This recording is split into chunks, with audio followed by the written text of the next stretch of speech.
لَيَقُولَنَّ ذَهَبَ السَّيِّئَاتُ عَنِّي إِنَّهُ لَفَرِحٌ فَخُورٌ إِلَّا الَّذِينَ صَبَرُوا وَعَمِلُوا الصَّالِحَاتِ أُولَٰئِكَ لَهُمْ مَغْفِرَةٌ وَأَجْرٌ كَبِيرٌ۔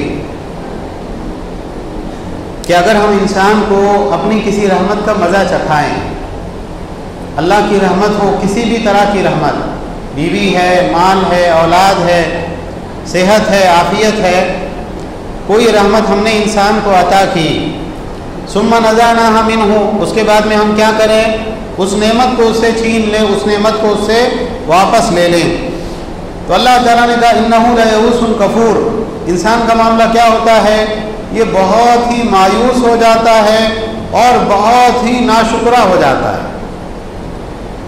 وَلَئِنْ أَذَقْنَاهُ نَعْمَاءَ بَعْدَ ضَرَّاءٍ مَسَّتْهُ لَيَقُولَنَّ ذَهَبَ السَّيِّئَاتُ عَنِّي، اور اگر ہم یہ کریں کہ مصیبتوں اور تکلیفوں کے بعد میں نعمتیں اس کو عطا کر دیں، تو وہ کیا کہتا ہے؟ یہ کہنے لگتا ہے کہ اب تو میرے سارے گناہ مجھ سے دور ہو گئے۔ انہ لفریح فخور، اللہ تعالیٰ نے کہا یہ تو بہت اترانے والا اور بہت شیخی خورا ہے، سوائے ان لوگوں کے جو صبر کریں اور اچھے اعمال کریں، یہی لوگ ہیں جن کے لیے مغفرت ہے اور بہت بڑا اجر ہم نے تیار کر رکھا ہے۔ دیکھیے یہ آیات بہت اہم ہیں، سورہ ہود کی آیت نمبر 9، 10 اور 11۔ ان آیات میں اللہ سبحانہ و تعالیٰ نے انسان کی کمزوریوں کو بیان کیا ہے، وہ کمزوریاں جو بطور انسان ہونے کے ہم سب میں ہوتی ہے اور ہم سب کو اس کے اوپر کنٹرول کرنا چاہیے، ہم کو اپنی اصلاح کی فکر کرنی چاہیے۔ اللہ تعالیٰ نے انسان کی سرشت کیا بتائی کہ اگر اللہ تعالیٰ رحمت دیں، ایک رحمت اللہ نے دے رکھی تھی، مال و دولت ہو سکتا ہے، صحت ہو سکتی ہے، جوانی ہو سکتی ہے اور تندرستی ہو سکتی ہے، اولاد ہو سکتی ہے، کوئی رحمت اللہ تعالیٰ کی تھی، اس کے بعد میں اللہ تعالیٰ کیا کرے؟ اللہ تعالیٰ اس رحمت کو واپس لے لیں، اللہ تعالیٰ اس نعمت کو واپس لے لیں۔ دنیا کے اندر کوئی نعمت ہمیشہ تو نہیں رہتی نا، اولاد ہے ہمیشہ رہے گی آپ کے پاس میں ضروری ہے؟ نہیں ہے۔ مال ہمیشہ آپ کے پاس میں رہے گا ضروری ہے؟ نہیں ہے۔ جوانی آپ کی ہمیشہ باقی رہے گی؟ ہو ہی نہیں سکتی۔ تو انسان کیا کرتا ہے؟ دو چیزیں اللہ نے بتائی، بہت مایوس ہو جاتا ہے اور پھر کیا ہوتا ہے؟ بہت ناشکری کی باتیں کرنے لگتا ہے۔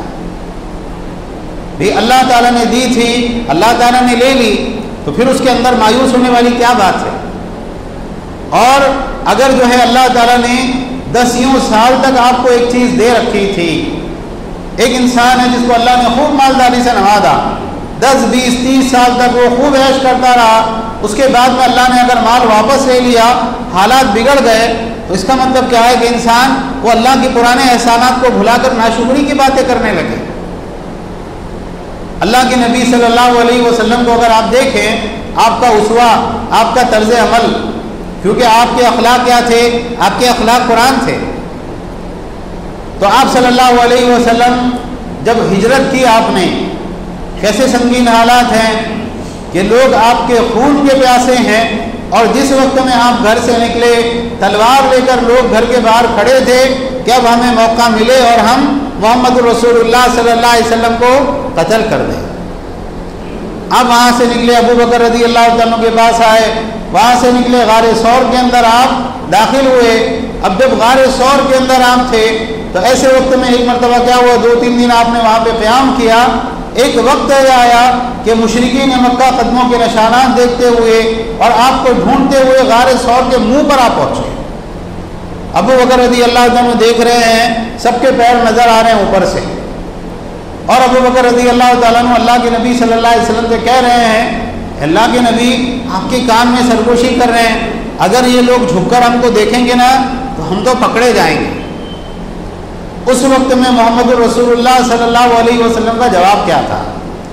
آپ صلی اللہ علیہ وسلم نے فرمایا، اے ابو بکر، ان 2 لوگوں کے بارے میں تمہارا کیا گمان ہے جن کا تیسرا اللہ ہے؟ لا تحزن ان اللہ معنا، غم کرنے کی بات نہیں، اللہ ہمارے ساتھ ہے۔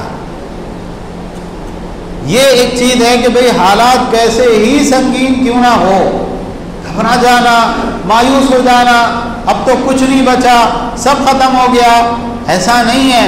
یہ دنیا ہے، دنیا کے اندر یہ ہوتا ہے کہ سورج ڈوبتا ہے، خوب اندھیرا چھا جاتا ہے، بالکل تاریکی ہوتی کہ ایک ہاتھ آپ کو نظر نہیں آتا، اور اس کے بعد میں کیا ہوتا ہے، جب رات کا وقت ختم ہوتا ہے دوبارہ سورج طلوع ہوتا ہے اور دوبارہ روشنی ہوتی ہے۔ انسان ناشکرا ہے۔ کئی لوگوں کو آپ نے دیکھا ہوگا، خاص طور سے جب عزیز و اقارب میں سے کسی کی موت ہو جائے، انسان اللہ تعالیٰ کی ناشکری کے ایسے کلمات بولتا ہے، بعض مرتبہ کفر کی دہلیز تک پہنچ جاتا ہے۔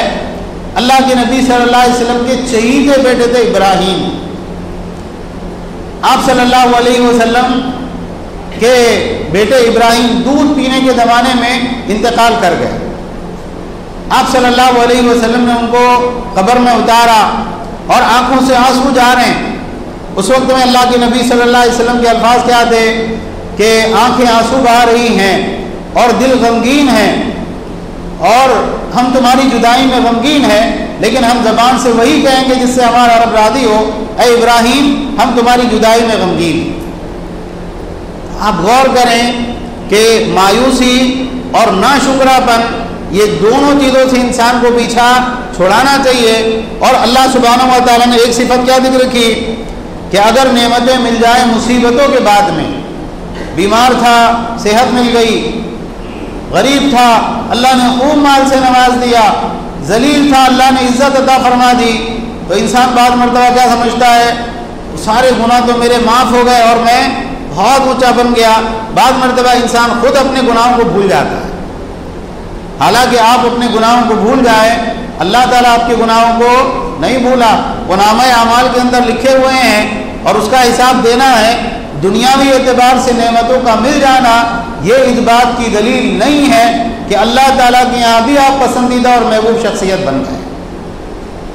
تو اللہ تعالیٰ نے کیا کہا، لَيَقُولَنَّ ذَهَبَ السَّيِّئَاتُ عَنِّي، میری ساری برائیاں مجھ سے دور ہو گئی، اب میں بہت اونچا آدمی بن گیا، سب سے بڑا ہو گیا۔ اللہ نے کہا إِنَّهُ لَفَرِحٌ فَخُورٌ، یہ کیا ہے، یہ بہت اترانے والا اور شیخی خورا انسان ہے۔ تو مایوسی نہیں ہونا چاہیے، ناشکری نہیں ہونا چاہیے، اور اسی طریقے سے جو ہے ایک اطراحٹ نہیں ہونا چاہیے، اسی طریقے سے جو ہے اپنی فضیلت اور اپنی بڑائی بیان کرنا، یہ ساری چیزیں نہیں ہونا چاہیے۔ اور یہ کن میں نہیں ہوتی ہے، إِلَّا الَّذِينَ صَبَرُوا وَعَمِلُوا الصَّالِحَاتِ، جن لوگوں میں صبر ہوتا ہے اور اچھے اعمال وہ کرنے والے ہوتے ہیں نا، ان میں یہ چیزیں نہیں ہوتی۔ سورہ معارج کو اگر آپ دیکھیں تو اللہ تعالیٰ نے کہا کہ إِنَّ الْإِنسَانَ خُلِقَ هَلُوعًا، انسان بڑا بے صبرا کم ظرف پیدا کیا گیا ہے۔ اذا مسہ الشر جزوعا، جب اس کو کوئی برائی پہنچتی ہے وہ ایک دم جزا فضا کرنے لگتا ہے، رونے دھونے لگتا ہے، اور اگر اس کے پاس خیر آتی ہے تو وہ اس کو روک کر رکھنے لگتا ہے، مال آتا ہے تو اس کو خرچ کرنے کے لیے تیار نہیں ہوتا۔ الا المصلین، سوائے نمازیوں کے، جو اپنی نمازیں ہمیشگی کے ساتھ ادا کرتے ہیں، ہمیشہ نماز پڑھتے ہیں، ان میں یہ بری صفات نہیں ہوتی۔ اسی طرح سے آپ دیکھیں اللہ تعالیٰ نے ان کے صبر اور اعمال صالحہ کا ذکر کیا، اور یہ بھی فرمایا کہ ایسے لوگوں کے لیے مغفرت بھی ہے اور بہت بڑا اجر ہم نے تیار کر رکھا ہے۔ اسی طرح اسی سورۃ مبارکہ میں ایک آیت کریمہ ہے، من کان یرید الحیات الدنیا وزینتہا، وہ انسان جس کا مقصد صرف دنیا کی زندگی ہو جائے اور دنیا کا زیب و زینت، دنیا کا سامان، دنیا کی سجاوٹ، نوفی الیہم اعمالہم فیہا وہم فیہا لا یبخسون، ہم اس کے اعمال کا پورا پورا بدلہ اس کو دے دیں گے اور اس کے بدلے میں ذرہ برابر کمی نہیں کی جائے گی۔ اولئک الذین لیس لہم فی الآخرۃ الا النار، یہ وہ لوگ ہیں کہ آخرت میں ان کے لیے آگ کے سوا اور کوئی چیز نہیں۔ وَحَبِطَ مَا صَنَعُوا فِيهَا، اور دنیا میں جو اعمال انہوں نے کیے وہ سب برباد کر دیے جائیں گے۔ وَبَاطِلٌ مَا كَانُوا يَعْمَلُونَ، ان کے سارے اعمال آخرت کے اندر باطل ہو جائیں گے۔ کون لوگ مراد ہیں؟ بعض مفسرین نے کہا اس سے مراد یہود و نصارہ ہیں، بعض مفسرین نے کہا اس سے مراد ریاکار لوگ ہیں جو دکھلاوے کے لیے نیکیاں کرتے ہیں، بعض لوگوں نے مشرکین کے بارے میں کہا۔ صحیح بات یہ کہ یہ سارے ہی لوگ اس سے مراد ہیں۔ ایک انسان کی مینٹلٹی ایسی بن جاتی، ذہنیت ایسی بن جاتی ہے، بھائی جو ہے دنیا ہے، ٹھیک ہے وہ ثواب ملے گا، آخرت میں اجر اور بدلہ ملے گا، وہ سب باتیں ٹھیک ہے، دنیا کے اندر کیا ملے گا یہ بتائیے۔ ساری کوشش، ساری بھاگ دوڑ، ساری محنت کیوں؟ دنیا کے اندر مال کما لینا، دنیا کی عزت حاصل کر لینا، دنیا کے اندر جو ہے مقام بنا لینا، اس کے لیے آخرت کے لیے، آخرت میں ایسے لوگوں کی کوئی خاص دلچسپی نہیں ہوتی۔ یہ الگ الگ کیٹیگری کے لوگ ہوتے ہیں، بعض دیندار بھی ہوتے ہیں، بعض علماء بھی ہوتے ہیں، بعض حاجی صاحب، نمازی صاحب، سیٹھ صاحب، بہت سارے لوگ دنیا میں آپ دیکھیں گے، اگر آپ مشاہدہ کریں بغور تو آپ کو یہ لوگ ملیں گے کہ صاحب جو ہے دنیا ہے، آخرت کا کس نے دیکھا؟ تو بعض مرتبہ وہ لوگ دین کو بھی دنیا ہی کے لیے کرتے ہیں۔ اللہ تعالیٰ نے کتنے سخت الفاظ ارشاد فرمائے، اللہ تعالیٰ نے یہ کہا کہ بھئی دنیا میں ہم دیں گے ان کے اعمال کا بدلہ۔ بعض مرتبہ انسان بولتا ہے یار یہ ریاکار ہے، دکھلاوے کے لیے سارے کام کرتا ہے، مشرک ہے اور بدعتی ہے، غلط کار ہے، پھر بھی اللہ اس کو دنیا میں نواز رہا۔ بعض مرتبہ وہ خود لوگوں کو بتا دیکھو اگر میں غلط ہوں تو پھر میرے کو اتنی ساری چیزیں کیوں مل رہی ہے اللہ کی طرف سے؟ اللہ تعالیٰ کی طرف سے یہ چیزیں اس لیے مل رہی ہے کہ اللہ اپنے بندے پہ ظلم نہیں کرتا۔ ٹھیک ہے جو نیکی کیا نا لے لے، دنیا ہی کے اندر اس کا حساب لے لے، دنیا ہی کے اندر اس کا بدلہ لے لے، لیکن آخرت کے بارے میں اللہ نے کیا کہا؟ اولئک الذین لیس لہم فی الآخرۃ الا النار، آخرت میں جہنم کی آگ کے سوا اور کچھ نہیں ملے گا، اور دنیا میں جو نیکیاں کر کے یہ آیا ہے نا وہ ساری نیکیاں اللہ تعالیٰ باطل قرار دیں گے۔ اسی صورت مبارکہ میں آگے چلیں، حضرت نوح علیہ السلام کا قصہ بہت تفصیل کے ساتھ اللہ نے ذکر کیا ہے۔ نوح علیہ السلام نے اپنی قوم کو دعوت دی اور قوم نے ان کو کیا جواب دیا، اور پورا واقعہ ذکر کرنے کے ہمارے پاس میں وقت نہیں ہے۔ اللہ تعالیٰ کی طرف سے وحی آتی ہے، کیا وحی آئی اللہ تعالیٰ کی طرف سے کہ لن یؤمن من قومک الا من قد آمن فلا تبتئس بما كانوا يفعلون، جتنے لوگ آپ پر ایمان لا چکے ہیں نا اے نوح اب ان کے بعد میں اور کوئی ایمان لانے والا نہیں ہے۔ کتنے لوگ ایمان لائے تھے؟ نوح علیہ السلام نے قوم کو دعوت کتنے سال دی؟ 950 سال۔ اور کتنے لوگ ایمان لائے؟ کشتی میں سوار ہونے والوں کے بارے میں علماء کے جو الگ الگ اقوال ہے اس میں سب سے زیادہ قول جو ہے وہ 80 کا ہے۔ 80 لوگ تھے نوح علیہ السلام کے ساتھ میں کشتی میں سوار، بعض نے کہا 40 تھے، بعض نے کہا اس سے بھی کم تھے۔ تو اللہ تعالیٰ نے کہا جو ایمان لا چکے وہ لا چکے، اب ان میں سے کوئی ایمان لانے والا نہیں۔ نوح علیہ السلام نے اللہ تعالیٰ سے بدعا، اللہ تعالیٰ کی حضور دعا کی کہ اللہ اگر یہ ایمان لانے والے نہیں ہیں نا ایسا عذاب بھیج کے دنیا میں ایک بھی کافر باقی نہ بچے۔ اللہ تعالیٰ نے کہا وَاصْنَعِ الْفُلْكَ بِأَعْيُنِنَا، آپ ہماری دونوں آنکھوں کے سامنے ایک کشتی بنائیے۔ معلوم ہوا اللہ کی آنکھیں ہے جیسے اللہ کی شاعن شان ہے، لیس کمثلہ شیء، اس کے جیسا کوئی بھی نہیں، لیکن اللہ تعالیٰ خود یہ کہہ رہا کہ ہماری آنکھوں کے سامنے آپ کشتی بنائیے، وَوَحْیِنَا، اور ہماری وحی کے اندر ہم آپ کو بتائیں گے کہ کشتی کو کیسے بنانا ہے۔ وَلَا تُخَاطِبْنِی فِی الَّذِینَ ظَلَمُوا إِنَّهُم مُغْرَقُونَ، اور یہ ظالموں کے بارے میں ہم سے آپ بات مت کیجیے گا، یہ سب کے سب ڈوب کے مرنے والے ہیں۔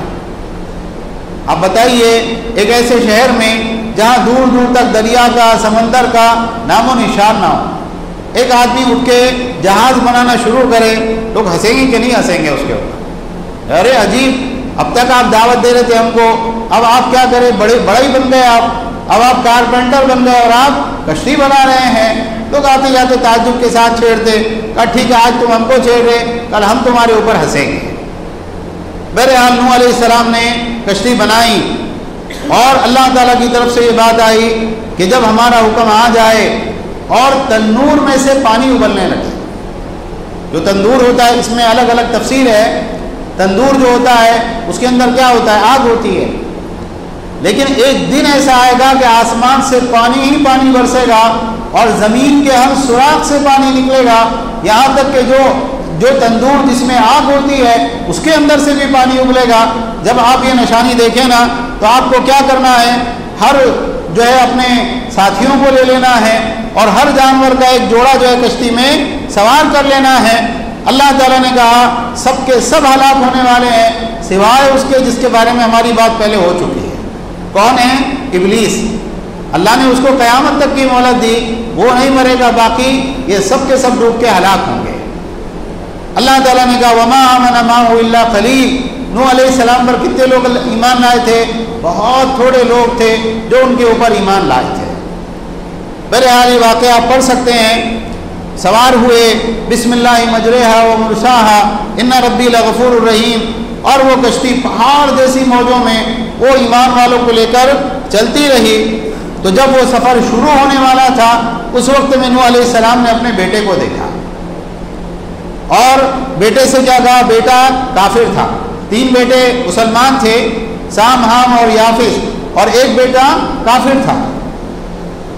تو بیٹے سے انہوں نے کہا کہ یا بنیا ارکب معنا ولا تکن مع الکافرین، اے بیٹے ابھی بھی موقع ہے، ہمارے ساتھ سوار ہو جا، کافروں کے ساتھ اپنا انجام مت کر، کفر کے اوپر اب باقی مت رہے، اب بھی ایمان لے کر سوار ہو جا۔ اس وقت میں اس نے کیا کہا؟ سآوی الی جبل یعصمنی من الماء، میں پہاڑ کے اوپر چڑھ جاؤں گا، وہ پہاڑ مجھ کو پانی سے بچا لے گا۔ تو فرمایا کہ لا عاصم اليوم من امر اللہ الا من رحم، آج کے دن اللہ کے عذاب سے کوئی نہیں بچ سکتا سوائے اس کے جس کے اوپر اللہ تعالیٰ رحم فرمائے۔ وحال بینہم الموج فکان من المغرقین، اسی وقت میں ایک موج آئی اور نوح علیہ السلام کا وہ بیٹا جو ایمان نہیں لایا تھا وہ ڈوب کے ہلاک ہو گیا۔ یہاں اب غور کرنے کی بات ہے، کون ہے؟ اللہ کا نبی ہے، اور اللہ کے تمام انبیاء میں نوح علیہ السلام کا نمبر کتنا آتا ہے؟ 5 جو اولو العزم پیغمبر ہے، اولو العزم نبی ہے، اس کے اندر حضرت نوح علیہ السلام کا بھی نام ہے، 5 بڑے انبیاء کے اندر سے، اور ایسے نبی ہے جنہوں نے 950 سال تک اپنی قوم کو دعوت دی، 950 سال تک اللہ کے دین کا کام کیا ہے، لیکن بیٹے کے مقدر میں ایمان نہیں تھا، اس نے اپنے دل سے ایمان قبول نہیں کیا، نہیں لا سکا ایمان، اور جب وہ کفر کے اوپر باقی تھا تو اللہ تعالیٰ کا جب عذاب آیا تو وہ کافر ہو کے بچ سکا؟ نہیں بچ سکا۔ سگا باپ جو اللہ کا نبی ہے وہ اس کو بچا نہیں سکا، باوجود یہ کہ اللہ کا اتنا بڑا مقام اور مرتبہ رکھتے تھے۔ آج امت کو قصوں اور کہانیوں نے ہلاک کر دیا۔ اب دیکھیں کیا کیا ہم کہانیاں سنتے ہیں کہ بھئی وہ ایک دریا تھا اور اس دریا کے اندر ایک بارات ڈوبی تھی، تو کتنے سال کے بعد میں اس کو نکالا گیا؟ 10 سال کے بعد میں، اور یہاں نوح علیہ السلام کا سگا بیٹا ہے اور وہ اللہ کے عذاب کی وجہ سے پانی میں ڈوب کے ہلاک ہو رہا ہے، اور نوح علیہ السلام اس کے فوراً بعد بھی اس کو نکال نہیں پا رہے۔ جب کشتی تھمی، طوفان تھم گیا، نوح علیہ السلام نے اللہ تعالیٰ سے دعا کی، اللہ نے ان کی دعا ذکر کی ہے، ربی ان ابنی من اہلی وان وعدک الحق وانت احکم الحاکمین، اے اللہ میرا بیٹا میرے گھر والوں میں سے تھا اور آپ کا وعدہ سچا ہے اور آپ سب سے بڑے فیصلہ کرنے والے ہیں۔ اللہ نے وعدہ کیا تھا کہ نوح تمہارے گھر والے بچ جائیں گے، نوح علیہ السلام سمجھے یہ بیٹا بھی بچ جائے گا کفر کے باوجود۔ اللہ تعالیٰ نے کہا یا نوح انہ لیس من اہلک، نوح وہ تمہارے اہل ویال میں سے نہیں تھا، انہ عمل غیر صالح، اس کے اعمال اچھے نہیں تھے، فلا تسألنی ما لیس لک بہ علم، تو میں خبردار کرتا ہوں کہ اس چیز کے بارے میں مجھ سے سوال نہیں کرنا جس کے بارے میں تمہیں علم نہ ہو، انی اعیذک ان تکون من الجاہلین، اور میں تجھ کو نصیحت کرتا ہوں کہ تو جاہلوں میں مت ہو جا۔ تو نوح علیہ السلام اپنے بیٹے کو بچا نہیں پائے، اس کی مغفرت کی دعا نہیں کر پائے، اور بعد میں کیا ہوا؟ ہلاک ہوا، اور ہلاک ہونے کے بعد میں ہمیشہ ہمیشہ کے لیے جہنم میں جانے والوں میں سے وہ ہو گیا۔ تو یہ بات یاد رکھیں، اللہ تعالیٰ کے پاس میں کون سی چیز معتبر ہے؟ ایمان اور صحیح عقیدہ۔ نوح علیہ السلام کی قوم کون تھی؟ اللہ کا انکار کرتے تھے وہ لوگ؟ نہیں، اللہ کو مانتے تھے، لیکن جو بزرگ انتقال کر گئے تھے، جو اللہ کے نیک بندے تھے، ان نیک بندوں کی تصویریں اور ان کے مجسمے بنا کر ان کے پاس آتے تھے، ان کے پاس عبادت کرتے تھے۔ کیوں؟ اس لیے کہ یہ قیامت کے دن ہمارے سفارشی بنیں گے۔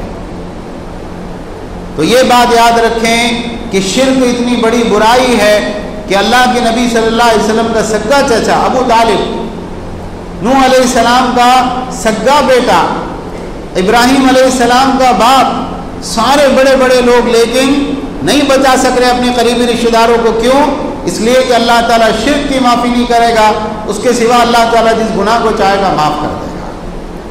تو یہ کچھ اہم جو ہے نکات ہے جو ہم کو سورہ ہود سے ملتے ہیں۔ اللہ تعالیٰ سے دعا ہے اللہ تعالیٰ ہم تمام کو قرآن پڑھنے، سمجھنے اور اس کے مطابق عمل کرنے کی توفیق عطا فرمائے۔ آمین۔ وآخر دعوانا الحمد للہ رب العالمین۔